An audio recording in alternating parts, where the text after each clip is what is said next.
The Archmage of Autumn has invited the eternal Ephisis to parley, but the request was politely declined. Rather than meet with the Archmage, the City of Gold and Lead has sent heralds to the Empire to lay out 3 offers for consideration by the Archmage and the wider Empire. The Hidden Prince is prepared to sell Autumn V's to the Archmage, provided that there is means to support the exchange. Occupants of the City of Gold and Lead have identified a suitable site, which is an abandoned tower built on the Street of Runes in Kalperheim by the runesmith Agila over 100 years ago. The tower has been locked and sealed since Agila's death, but the Hidden Prince claims to have the keys and the deeds to the property. According to the Lady of the Counting House, the tower was never completed. If the Empire will agree to furnish the 16 wains of mithril required to complete the structure, then the city will provide a set of mithril doors to be set into the walls of the large circular room that takes up the entire top floor of the tower. The rest of the refurbishment will cost a further 32 crowns, paid as normal. It would require a Senate commission or the use of an imperial wayleaf to approve the commission.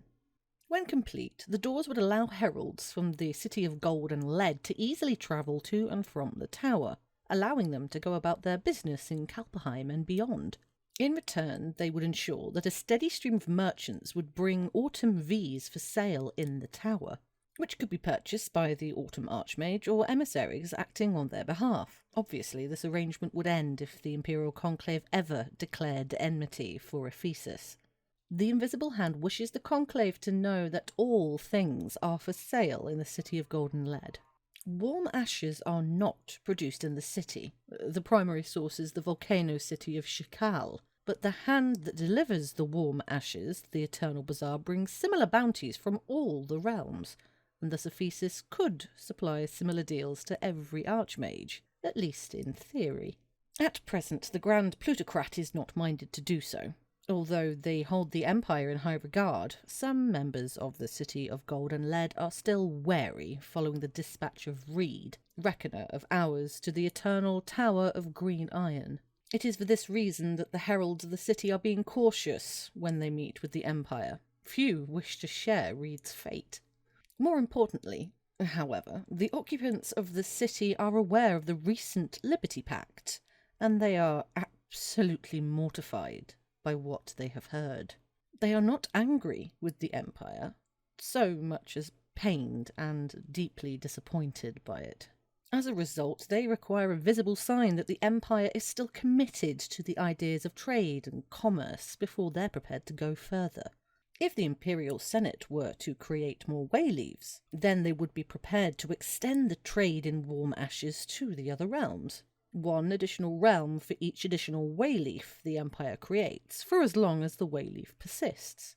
For example, if the Senate created 3 additional wayleaves, then the City of Gold and Lead would support 3 additional ministries.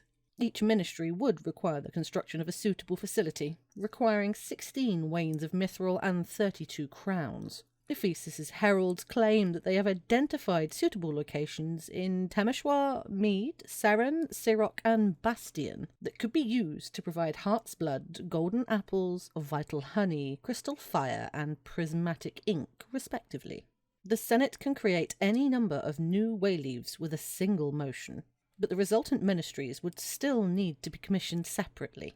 They would continue to operate as long as the wayleaves were not abrogated, and as long as Ephisis were not placed under enmity.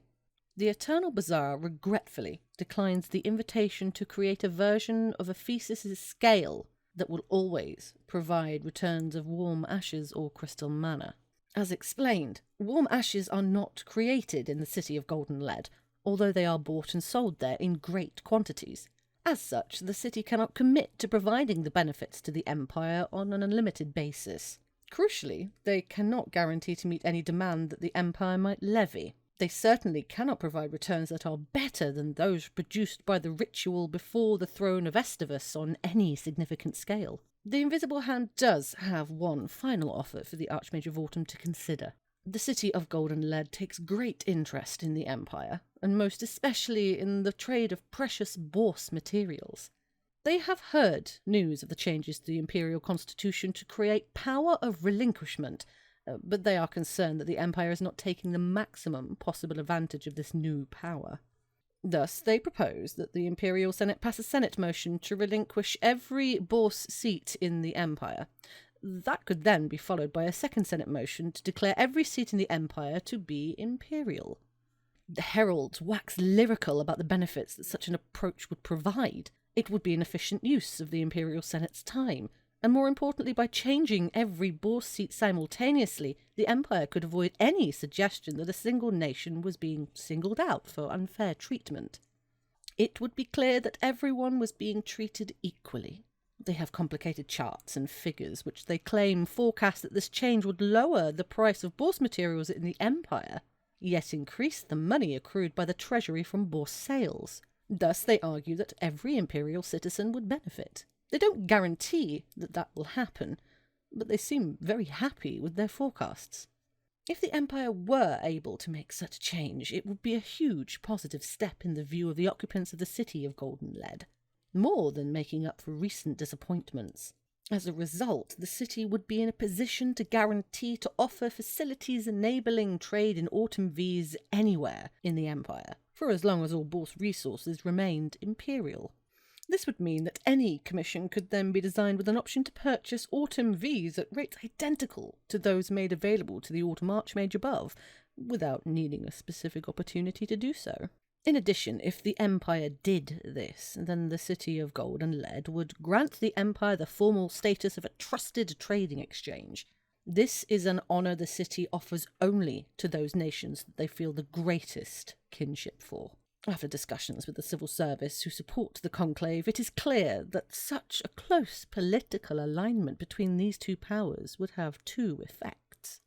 First, it would make naturally occurring autumn regio more common throughout the Empire, as autumn heralds from the city moved back and forth.